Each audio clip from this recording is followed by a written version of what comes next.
இதெல்லாம் எந்த காலத்திலுமே திருந்தா ஜென்மம் மித்ரா. எங்க இல்ல அப்படி தெரியலங்க மித்ரா, இதெல்லாம் பக்கா பிளான். கார்த்திக் ஏதோ பிளான் பண்ணி தான் அந்த அம்மா இங்க அனுப்பிச்சு வச்சிருக்கணும். அவன் செய்ய வேண்டிய வேலைகளை அவன் சொல்லி தான் அந்த அம்மா இங்க செய்ய வந்திருப்பாங்க. கண்டிப்பா நம்ம ஃபேமிலியில பெரிய குழப்பத்தை உண்டு பண்ணுவா. நான் சொன்னா கேளு, தயவு செஞ்சு அவளை வெளில போ சொல்லு. ஏங்க கார்த்திக் சார் பண்ண வேலைக்கு நாகலட்சுமி அம்மா என்ன பண்ணுவாங்க? அவங்க பாவங்க. இப்ப என்ன, அந்த நாகம் நம்ம கூட வச்சுக்கலாம்னு சொல்றியா? நீல திருந்தவே மாட்டே மித்ரா. நான் சொல்றதெல்லாம் உனக்கு முக்கியமாவே இல்லல, எதுவுமே உன் காதிலே விழாது இல்ல. இங்க பாரு, ஒரு நாள் உனக்கு உரைக்கும் போது அந்த நாகுவால நீ எவ்வளவு அனுபவிக்க போறன்னு மட்டும் பாரு, அப்ப தெரியும் நான் சொல்றது. ஏங்க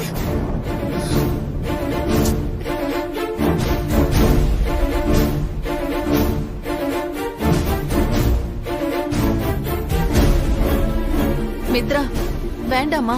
என்னால உங்க 2 பேருக்கு இடையில எந்த பிரச்சனையும் வேண்டாம். நான் போயிடுறேம்மா. ஐயோ, நீங்க வேற ஏமா? ஆல்ரெடி எனக்கும் அவருக்கும் கொஞ்சம் பிரச்சனை தான் போயிட்டு இருக்கு. அவர்தான் உங்களை நம்ப மாட்டேங்கிறாரு. வினய் தம்பி பேசுனதுல தப்பு இல்லையேம்மா. அவர் எப்படி என்ன நம்புவாரு சொல்லு? நான் நடந்துகிட்ட விதம் அப்படிதானே. ஆனா சத்தியமா சொல்றேன் மித்ரா, நான் திருந்திட்டேன். நான் நம்புறேம்மா, வாங்க. பைத்தியக்காரி, உன்னை நான் கையெடுத்து கும்பிடுறதே நீ என்ன நம்பணுங்கிறதுக்காக தான். என்னம்மா யோசிச்சுட்டு இருக்கீங்க? என் விதியை நினைச்சு யோசிக்கிறேன். மித்ரா, யாருமா இவங்க? தாத்தா, நான் கோயம்புத்தூர்ல ஒரு வீட்ல வேலை பார்த்தேன்னு சொன்னேன்ல, அந்த வீட்ல இருக்கிற அம்மாவோட ரிலேஷன் இவங்க. ஒரு பிரச்சனைக்காக இங்க வந்திருக்காங்க. என் கூடயே இருக்கணும்னு சொல்றாங்க தாத்தா. அதுக்கு என்னம்மா, நம்ம வீட்லயே தாராளமா தங்கிட்டு போகட்டும். நம்ம கோயிலுக்கு போறோம்ல, இவங்களையும் நம்ம கூட வர சொல்லு. நீங்க எல்லாரும் வேணா போயிட்டு வாங்க, நான் வேணா இங்கேயே இருக்கேன் வீட்லயே. அது இருக்கட்டும்மா, முதல்ல கோயிலுக்கு போவா. மித்ரா, நான் இங்கேயே இருக்கேனே, நீங்க எல்லாரும் போயிட்டு வாங்க. உங்களை மட்டும் தனியாவா கூட்டிட்டு போறோம்? தாத்தா வேன் அரேஞ்ச் பண்ணிருக்காரு, அதுல எல்லாரும் போயிட்டு வந்துருவோம். நீங்க முதல்ல குளிக்கல, வாங்க முதல்ல போய் குளிச்சுட்டு வாங்க.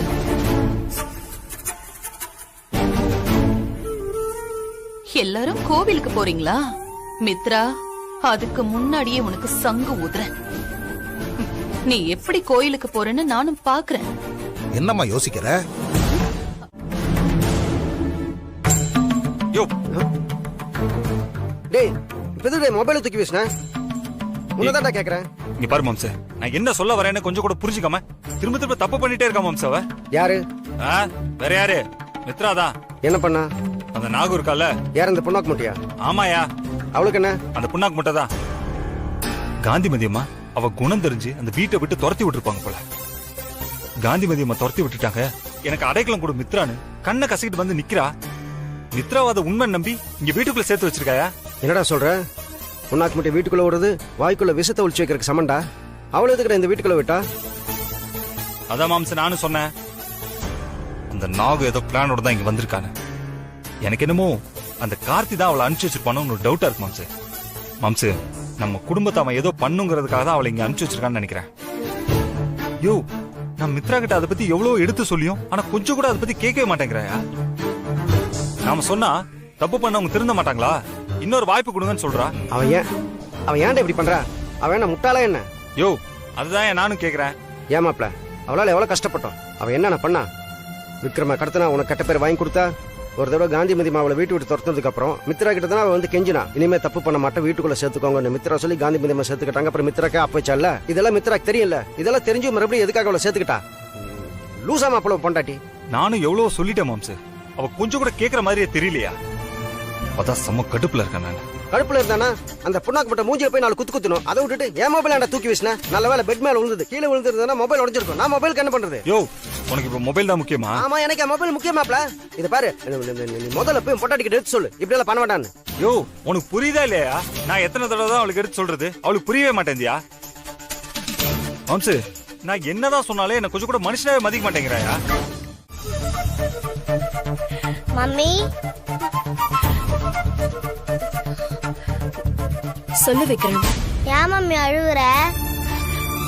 ஒண்ணுமில்ல, கண்ணுல தூசி விழுந்துச்சுன்னு சொல்லி என்னை ஏமாத்த பாக்காதீங்க. ஏன் அழுவுறீங்க?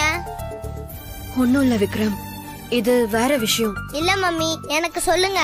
அதெல்லாம் சொல்ல முடியாது, இதெல்லாம் பெரியவங்க விஷயம். டாடி உங்களை திட்டினாரா? மறுபடியும் பிரச்சனை பண்ணாரா? சொல்லுங்க மம்மி, சொல்லுங்க. நான் இருக்கேன்ல, நான் டாடி கிட்ட பேசுறேன். அதெல்லாம் ஒண்ணும் இல்ல. இப்போ உனக்கு என்ன வேணும்?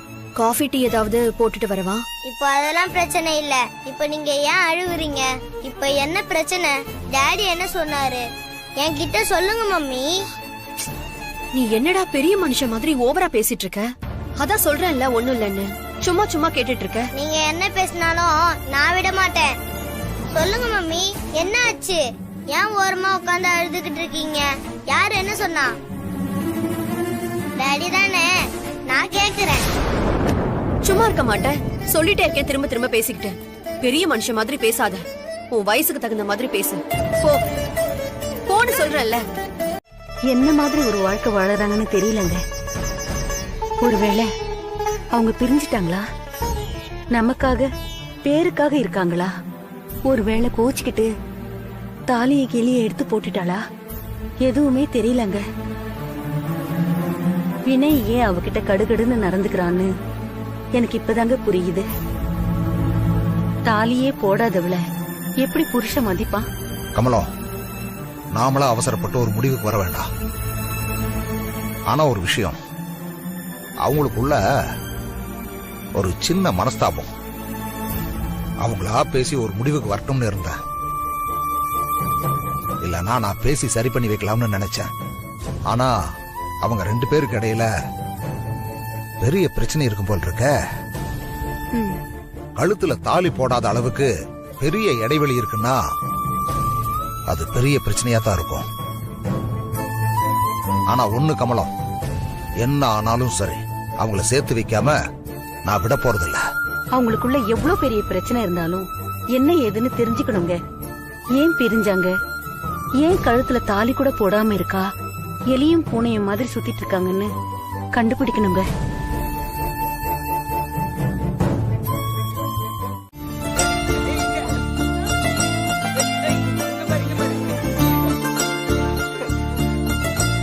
விக்ரம், வாடா விளையாடலாம். டேய் விக்ரம், அதான் கூப்பிடுறாங்கல்ல, வா போய் விளையாடலாம். ஏய் விக்ரம், நாங்கெல்லாம் விளையாடுறோம்ல, நீ மட்டும் ஏன் ஓரமா நிக்கிற? வாடா விளையாடலாம். நான் தான் வரலன்னு சொல்றேன்ல, போடா. ஏன்டா இப்படி பேசுற? நான் உன்னோட பெரியவன், என்ன போய் வாடா போடான்ற? நான் அப்படிதான் சொல்லுவேன், போடா. ஏய், அவன் ஓடி பிடிச்சு விளையாட பயப்படுவான். அவன் பயந்தாங்கோலி.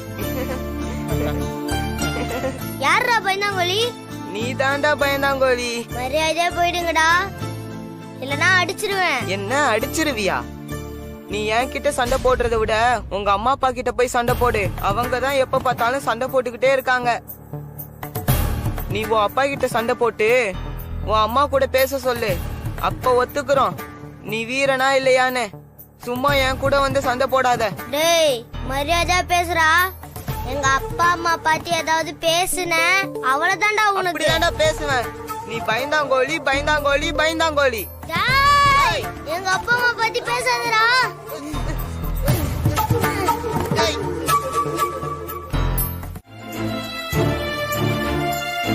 தாத்தா, அது சண்டைலாம் ஒண்ணும் இல்ல, சும்மா தான் பேசிட்டு இருந்தோம். என்னது, சும்மா பேசிட்டு இருந்தீங்களா? அதுக்காக இப்படித்தான் கத்தி பேசுறதா? இது சரிப்பட்டு வராது. விக்ரம், தாத்தா, இவங்க 2 பேரும் இப்படி சண்டை போட்டு இருக்காங்களே, இவங்களுக்கு என்ன பனிஷ்மெண்ட் கொடுக்கலாம்?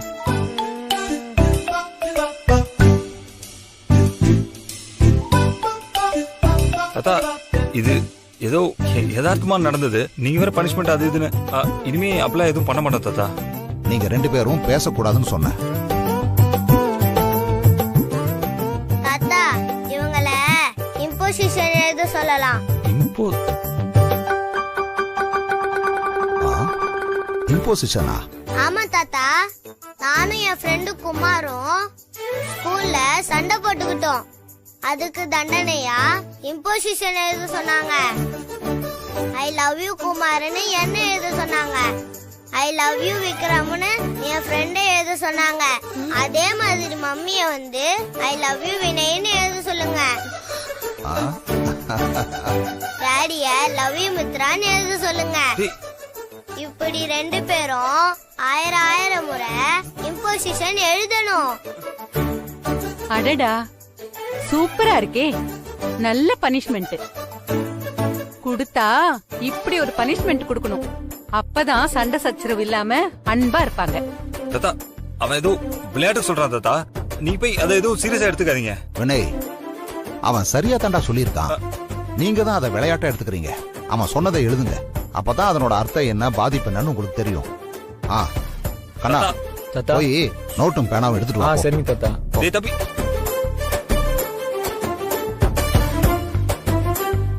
தாத்தா மாட்டி என்ன தாத்தா?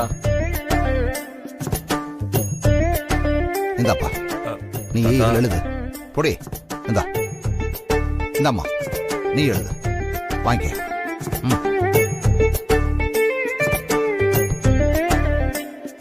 நம்ம விக்ரம் சொன்ன மாதிரி நீங்க 2 பேரும் 1000 முறை எழுதி கொடுக்கணும்.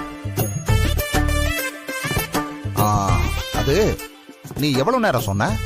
1 hour தாத்தா. 1 hour. 1 hourல எழுதி கொண்டு வந்து என்கிட்ட காட்டணும். அத நான் பார்த்து ஓகே சொன்னாதான் பனிஷ்மெண்ட் முடியும். இல்லைன்னா அவ்வளவுதான், நாங்க யாரும் உங்களோட பேச மாட்டோம். தெரியுதா?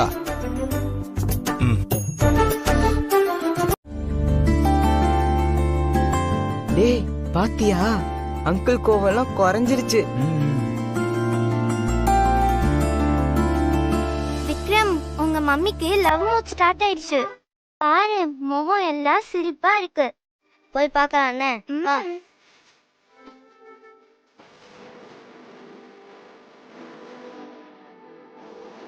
டேய் வா.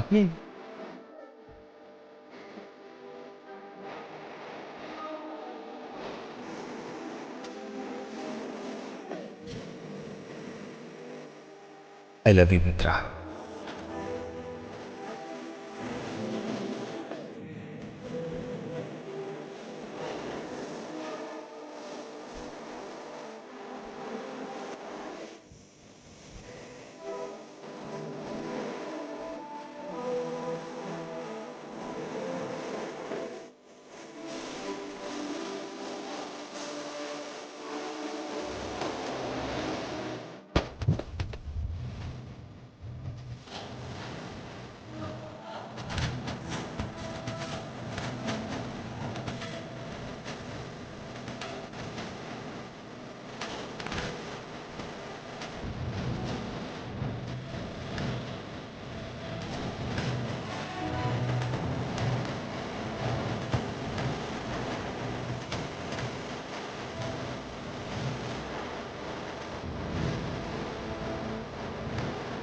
அருமையான ட்ரீட்மெண்ட் கொடுத்துருக்கீங்க.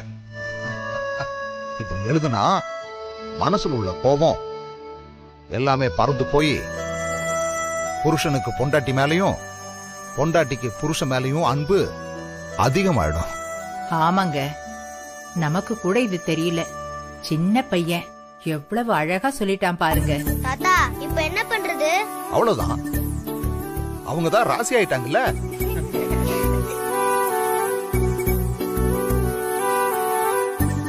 அவங்க ஒருத்தர் பாத்துக்கிட்டு நிக்கிறத பார்த்தாலே தெரியல இவங்க 2 பேரும் எவ்வளவு சந்தோஷமா இருக்காங்கன்னு. இனிமேலாவது ஒருத்தர் புரிஞ்சுக்கிட்டு சந்தோஷமா இருங்கப்பா.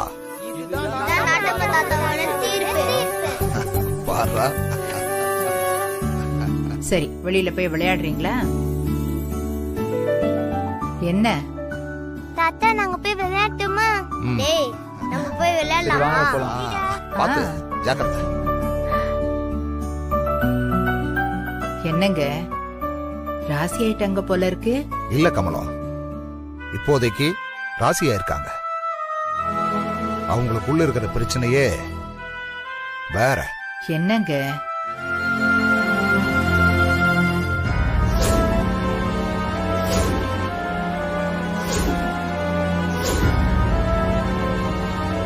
அடடா, இவ்வளவு நடந்திருக்கா? ஆமா கமலம், இது சாதாரணமா ஒரு நாள்ல எழுதுனா தீர்ற பிரச்சனையே கிடையாது. ஓ, அவங்க பல வருஷமா பிரிஞ்சு இருக்காங்க கமலம். அவங்களுக்குள்ள நிறைய பிரச்சனைகள் இருக்குமா கமலம். நாம தான் கொஞ்சம் எடுத்து சொல்லி அவங்க பிரச்சனைய கொஞ்சம் கொஞ்சமா சரி பண்ண முடியும். இங்க பாரு கமலம், அவங்க 2 பேரும் இப்ப ராசியானவங்க மாதிரி இருப்பாங்க. திரும்பவும் 1 மணி நேரத்துல அவங்க சண்டை போட்டாலும் போட்டுக்குவாங்க. இங்க பாரு கமலம், நம்ம 80வது கல்யாண நாள் முடிஞ்சு அவங்க இங்கிருந்து போகும்போது நல்ல புருஷன் பொண்டாட்டியா போகணும். நடந்தா சந்தோஷம் தாங்க. நடக்கும் கமலம், அதுக்கு தானே நாம இருக்கோம். சரி, நாம இப்ப கோயிலுக்கு போறதுக்கு எல்லாத்தையும் ரெடி பண்ண. நான் போய் ரெடி பண்றேன். அந்த கோவில்ல இவங்க 2 பேரும் ஒன்னா சேர்றதுக்கு என்ன பண்ண முடியுமோ அதை நாம பண்ணுவோம். சரியா? கேட்கவே சந்தோஷமா இருக்குங்க.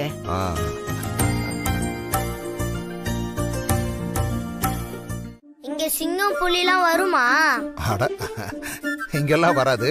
அதெல்லாம் பெரிய பெரிய காட்டுல தான் வரும். ஆதி காலத்துல எல்லாம் மனுஷன் காட்டுல தான் வாழ்ந்தான்.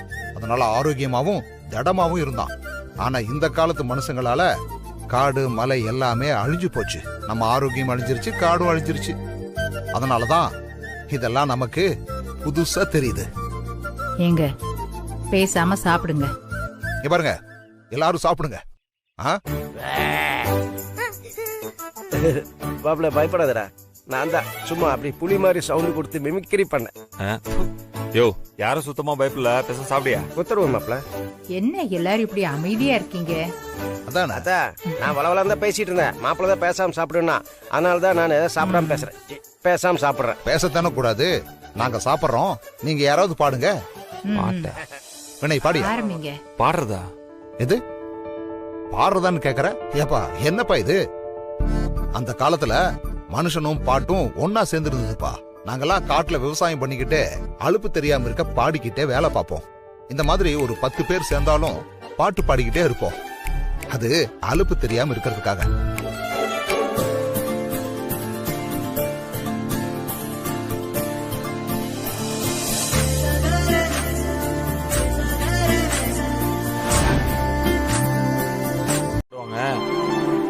தெரிஞ்சா பாடு, இல்ல பேசாம சாப்பிடு. ஓவரா பில்டப் கொடுத்துட்டு இருக்க. அட என்னப்பா நீங்க யாருமே பாட மாட்டேன்றீங்க? ஏமா மித்ரா, நீயே பாடுப்பா. ஐயோ, பாடுமா.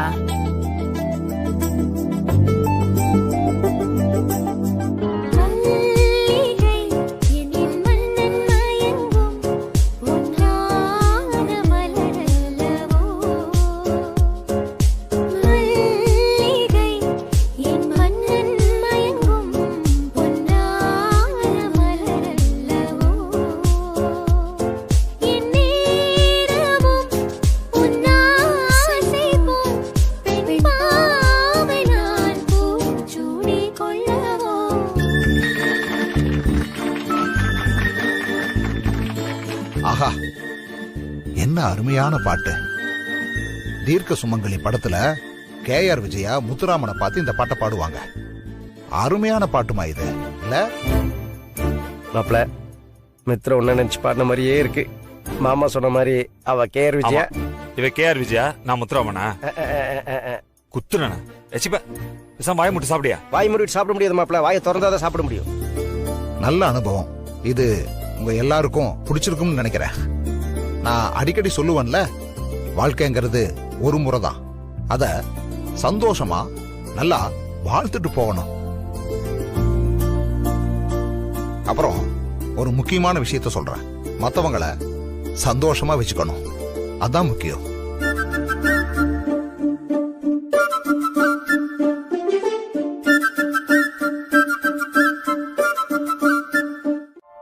அம்மா அப்படிலாம் சொல்லாதீங்கம்மா. இது வண்டியில வந்த பிரச்சனை. அதுக்கும் நம்ம கோயிலுக்கு போறதுக்கும் எந்த சம்பந்தமும் இல்ல. அது மட்டும் இல்ல, நமக்கு ஒரு விஷயம் நம்ம கண்ட்ரோல மீறி நடந்துச்சுன்னா அதுக்கு கடவுள் ஏதோ ஒரு விஷயம் சொல்ல வராருன்னு அர்த்தம். யோ, கீழே ஏதோ கழட்டிட்டு இருந்தீங்க. லைஃப்ல என்னடா கழட்டினான்னு கேட்கறதுல அதை எதையாவது ஏப்பா, சார் ஏதாவது தெரிஞ்சுதா? ஏதோ பெரிய பிரச்சனையா? ஆமா சார், மெக்கானிக் வந்து தான் பார்க்கணும். மெக்கானிக் வரணுமா? சரி, பக்கத்துல ஏதாவது மெக்கானிக் ஷாப் இருக்கானே ஆன்லைன்ல பாக்குறேன். Okay sir. கிடைச்சதா சார்? செக் பண்றேனே. Okay sir. இங்க சிக்னல் இல்ல மாப்ள, அதான் சுத்திட்டு இருக்கு. யோ, சிக்னல்லாம் இருக்கியா உனக்கு தான் கண்ணு சரியா தெரிய மாட்டேங்குது. என்ன விஷயம் சொல்லுங்க. இங்க பக்கத்துல எங்கயாவது வண்டி மெக்கானிக் செட் இருக்கானே? புரியல. வண்டி ஃபால்ட் ஆயிடுச்சு.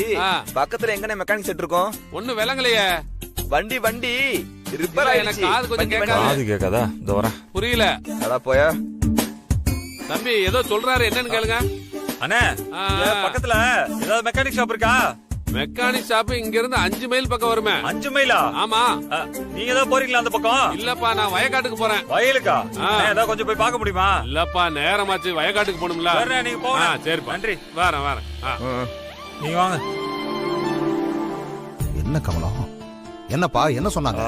தாத்தா மெக்கானிக் வேணா இங்க இருந்து ஒரு 5 மைல் தூரம் போகணுமா. நீங்க ஒன்னும் வருத்தப்படாதீங்க. பக்கத்துல ஏதாவது வண்டி வருதான்னு பாப்போம். வந்து நான் டிரைவர் அனுப்பிச்சு மெக்கானிக் கூட்டு வர சொல்லலாம். என்ன மாமா இப்படி அபசகுணம் மாதிரி இருக்கு? இத நான் அபசகுணமா நினைக்கல. இருந்தாலும் நேரம் வீணாக்கிட்டு இருக்குல்ல. ஊருக்குள்ள வண்டி நின்று இருந்தா கூட பரவாயில்ல. இப்படி காட்டுக்குள்ள வந்து நின்றுச்சே. நான் பாக்குறேன் தாத்தா. மித்ரா, உனக்கு வண்டி பத்தி ஏதாவது தெரியுமாமா? நான் சின்ன வயசுல இருந்தப்போ மெக்கானிக் ஷாப்ல ஒர்க் பண்ணிருக்கேன். எனக்கு நல்லாவே தெரியும். நான் முயற்சி பண்ணி பாக்குறேன்.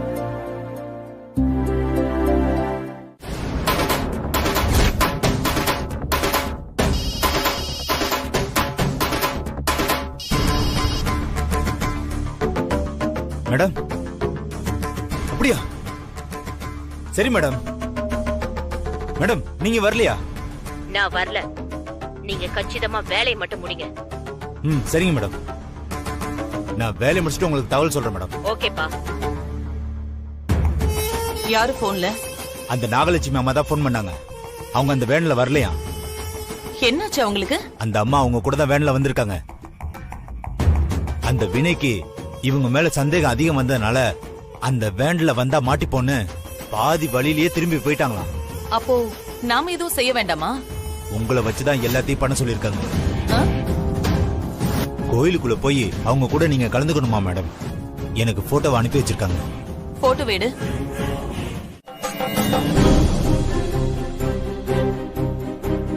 இந்த அம்மன் ரொம்ப சக்தி வாய்ந்த அம்மன். உண்மையிலேயே நியாயமான வேண்டுதலா இருந்தா, மனசார வேண்டிக்கிட்டா கண்டிப்பா நிறைவேற்றி வைப்பா.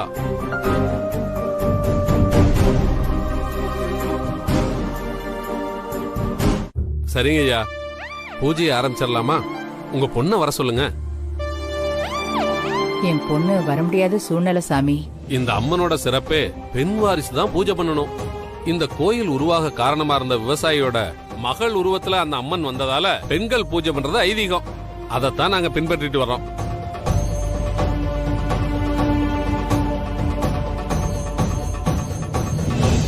பூசாரி ஐயா, என் மகளுக்கு பதிலா மித்ரா இந்த ஐதீகத்தை பண்ணலாமா? இந்த பொண்ணும் என் மக மாதிரிதான்.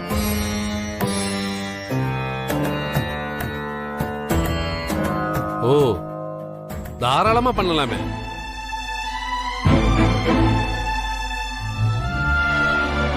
பக்கத்துல இருக்கிற கோவில் குளத்துல தண்ணி எடுத்துட்டு வந்து அம்மனை குளிப்பாட்டி அபிஷேகம் பண்ணதுக்கு அப்புறம் தான் பூஜை பண்ணணும்.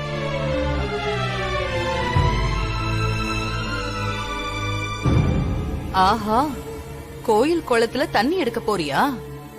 மித்ரா போ, நீ தண்ணி எடுக்க போ. நான் உன் உயிரை எடுக்க வரேன். இந்தாங்கம்மா, இத புடிங்க. குளம் அந்த பக்கமா இருக்கு, போய் தண்ணி எடுத்துட்டு வாங்க. நான் அபிஷேகத்துக்கு எல்லாத்தையும் ரெடி பண்ணி வைக்கிறேன்.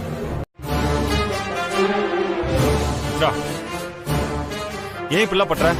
என்ன இப்படி கேக்குறீங்க? நான் தண்ணி எடுக்க வந்தேன். யாரோ என்ன தள்ளி விட்டுட்டாங்க. தள்ளி விட்டாங்களா? இங்க பாரு, இங்க யாரோ இருக்காங்களா ஒண்ணே என்னைய தவிர? சும்மா தள்ளி விட்டாங்கன்னு சொல்ற? இல்லங்க, நான் சொல்றது உண்மை. நிஜமா எனக்கு யாரோ தள்ளி விட்டுட்டாங்க. மித்ரா, வேண்டாம். நீ சொல்ற கட்டுக்கதையெல்லாம் நம்புறதுக்கு நான் ஒண்ணும் முட்டாள் இல்ல. என்னங்க திரும்ப திரும்ப அதே சொல்றீங்க? நான் சொல்றது உண்மைங்க, நம்புங்க. நம்பணும்? நான் உன்கிட்ட நான் சொல்றதெல்லாம் உண்மை, என்ன நம்பு நம்பு நான் எவ்வளவு வாட்டி சொல்லிருப்பேன். அப்பெல்லாம் நீ நம்ப மாட்டேன். ஆனா நான் மட்டும் உன்னை நம்பணும். நல்லா இருக்கு மித்ரா உன் கதை. நான் என்ன சொல்லிட்டு இருக்கேன், நீங்க என்ன பேசிட்டு இருக்கீங்க? நீச்சல் தெரியாத யாராவது தண்ணியில வேணும்னே விழுவாங்களா? யாரும் பண்ண மாட்டாங்க. ஆனா நீ பண்ணுவ. நீ எப்படி விழுந்த நான் சொல்லட்டுமா? நான் எங்கேயோ தூரமா இருந்து வரத பாத்துக்கிட்டு இதான் கரெக்டான சமயம் தெரிஞ்சுக்கிட்டு அப்படியே தண்ணிக்குள்ள விழுந்து டிராமா போட்டு நடிச்சிட்டு இருக்க.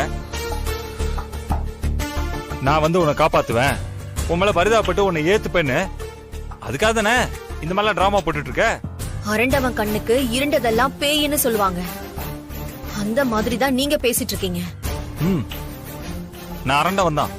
ஏன் சொல்லு? நீ பாத்ரூம்ல குளிக்க போகும்போது உன் புடவைய பத்திரமா அந்த கூடக்குள்ளே கழட்டி வச்சுட்டு யாரோ எடுத்துட்டாங்கன்னு சொன்னல, அப்பவே நான் அரண்ட மித்ரா. ஐயோ, அதுவும் நிஜம் இதுவும் நிஜம் தாங்க. சாமி சத்தியமா நான் சொல்றதெல்லாம் உண்மை. இங்க இருக்கிற எல்லா சாமியும் பாத்துக்கிட்டு தான் இருக்கோம். இதுக்கு மேலயும் நீங்க நம்பலன்னா நான் ஒண்ணும் பண்ண முடியாது. எனக்கு டைம் ஆச்சு. தாத்தா காத்துக்கிட்டு இருப்பாரு. ஓ நடிப்பு.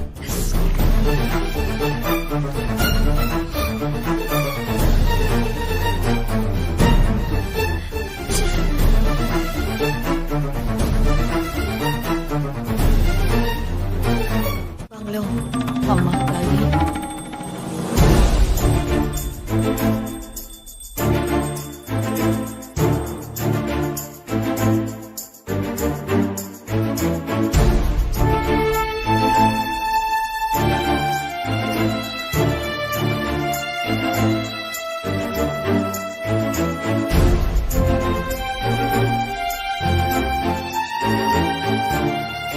ஐயா, இந்த கோயில்ல வழக்கமா பெண் வாரிசுக்கு தான் முதல் மரியாதை செய்யணும். உங்க பொண்ணு வர முடியாதுன்னு சொன்னீங்க. இந்த பொண்ணுக்கு பரிவட்டத்தை கட்டலாங்களா? ஆமா பூசாரி, இவளும் என் பொண்ணு மாதிரி தான். கட்டி விடுங்க. ரொம்ப சந்தோஷங்கய்யா.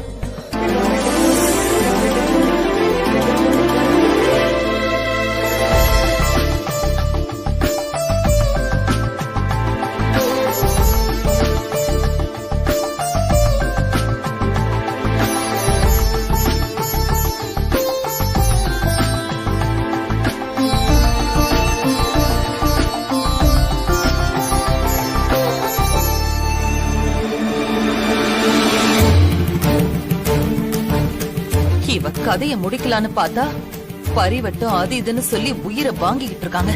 ஆனா மித்ரா, உனக்கு இன்னும் ரொம்ப நேரம்லாம் இல்லடி.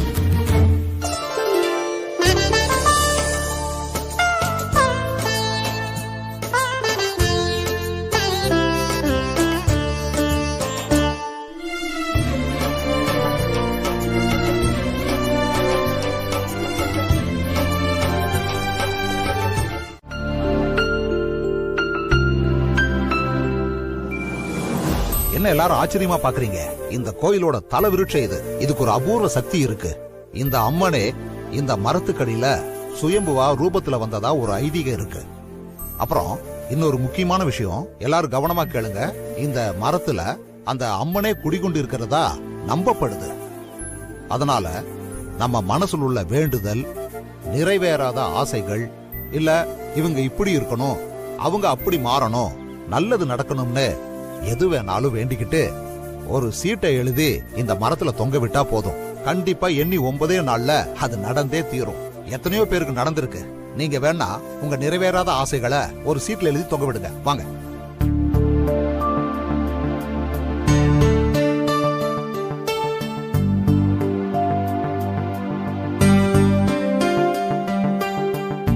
மித்ரா, உன் மனசுல ஏதாவது மாறணும், நடக்கணும்னு நினைச்சிருந்தா அதை எழுதி போடுமா. வினய், நீயும் மனசுல இருக்கிறத எழுதி போடுப்பா. தாத்தா, எனக்கு அப்படிலாம் ஒன்னும் எழுதணும்னு தோணல. மித்ரா, நீ எழுதுமா. என்ன யோசனை? போமா.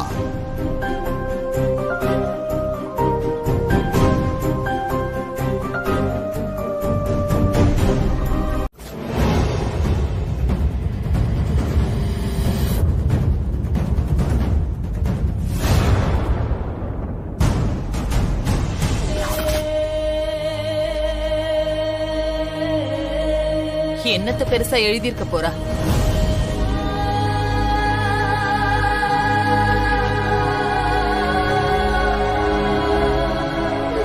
இவளுக்கு ஆசை ஒரு கேடு, அதை எழுத ஒரு பேப்பர் வேற. நானே இவள போட்டு தள்ளணும்னு வந்திருக்கேன். உன் குடும்பத்தையே கருவறுக்க நினைச்சிட்டு இருக்கேன். இதுல வேண்டுதல் ஒண்ணுதான் கேடு.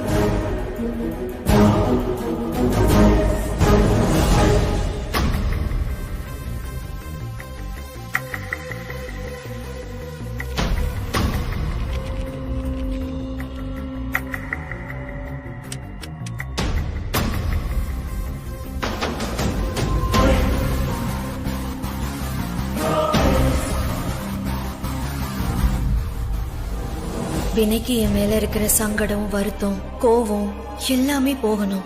வினய் சந்தோஷமா இருக்கணும். அவர் என்ன சந்தேகப்படக்கூடாது. என்ன முழுசா நம்பணும். வினய் அவநம்பிக்கையிலிருந்து திருந்தி என்னை ஏத்துக்கிட்டு நான், அவரு, விக்ரம், நாங்க 3 பேரும் சந்தோஷமா வாழணும். அதுதான் எனக்கு வேணும். அது நடக்கணும்னு நான் ஆசைப்படுறேன் சாமி. என்ன அவரு மனசார ஏத்துக்கிட்டா ரொம்ப நல்லா இருக்கும். சும்மா ஒப்புக்கு எங்க வாழ்க்கை இருக்க கூடாது. மித்ரா, உன் மேல இருக்கிறது இன்னும் வருத்தம் தான். நீ இன்னமும் என்ன நம்பல. எல்லாரையும் நான் சந்தேகப்படுற மாதிரி நீ நினைச்சிட்டு இருக்கிற. நான் சொல்றது எல்லாமே உண்மை மித்ரா. அந்த கார்த்திக், நாகு எல்லாம் நம்ம குடும்பத்தை கெடுக்கிறதுலதான் குறியா இருக்காங்க. இப்ப கூட அந்த மரத்துல கட்டியிருந்த இந்த சீட்டை யார் அவுத்து இங்க போட்டாங்கன்னு எனக்கு தெரியல. சரி, அங்கேயே திருப்ப கட்டிடுவோம்.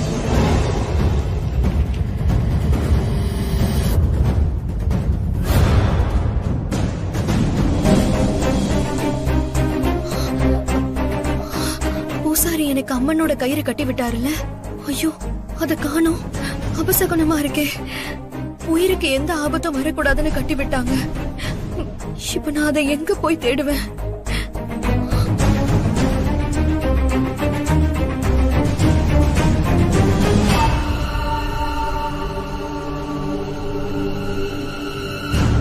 எங்க போச்சு?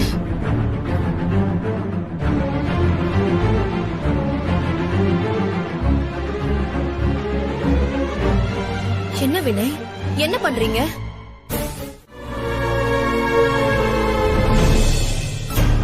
நீங்க யாருமா? எனக்கு யாருமே இல்ல. எனக்குன்னு ஆதரவா யாருமே இல்ல. எனக்கு என்ன பண்றதுன்னு தெரியலமா. ஐயோ அம்மா, அழாதீங்கம்மா. உன்னை பார்த்தா அந்த அம்மனையே நேர்ல பாக்குற மாதிரி இருக்கு. நீதான் எனக்கு ஆதரவு கொடுக்கணும் தாயி. நீங்க என்ன சொல்ல வரீங்க? எனக்கு ஒன்னும் புரியலமா. மித்ரா, நீ வண்டியில இரு. மா, உங்களுக்கு என்ன வேணும்? ஏதாவது காசு பண்ண வேணுமா? ஐயா, அதெல்லாம் ஒண்ணு வேண்டாங்க ஐயா. ஆதரவு இல்லாம இருந்தாலும் இந்த மாதிரி உழைக்காம சாப்பிட்டா ஒரு மாதிரி இருக்குங்க. அம்மா, உங்க வீட்ல என்ன ஒரு வேலைக்காரியா சேர்த்துக்க முடியுமாம்மா? நீங்க உங்களுக்குன்னு யாரும் இல்லைன்னு சொல்றீங்க. இங்க என்ன பண்றீங்கம்மா? அது பெரிய கதைமா. அப்பா அம்மாவுக்கு ஆம்பளை வாரிசு சரியில்லை. அதனால அவங்க இறந்ததுக்கு அப்புறம் எங்க பங்காளிங்க எல்லாம் சொத்து எல்லாம் புடுங்கிக்கிட்டு எனக்கு எதுவும் கொடுக்காம தெருவுல விட்டுட்டாங்கம்மா. நான் கல்யாணமும் பண்ணிக்கல. கிடைச்ச வேலையை செஞ்சுக்கிட்டு இந்த மாதிரி கோவில் கோவிலா தங்கிட்டு இருக்கேம்மா. எனக்கு உங்களை பார்த்ததும் கேட்கணும்னு தோணுச்சு. என்னையும் உங்க கூடயே கூட்டிட்டு போயிடுங்களேன். எந்த வேலை சொன்னாலும் நான் செய்யறேம்மா.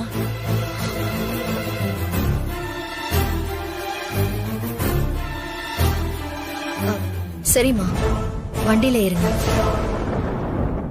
மித்ரா, என்ன என்ன காரியம் பண்ற நீ? உனக்கு ஏற்கனவே அந்த கார்த்தி நாகுவால பிரச்சனை இருக்கு. அப்படி இருக்கும்போது இவங்க யார் என்னன்னு தெரியாம இவங்களை எப்படி நீ வீட்டுக்கு கூட்டு போக முடியும்? இல்ல வினய், இந்த கோவில்ல எவ்வளவு பேர் இருக்காங்க.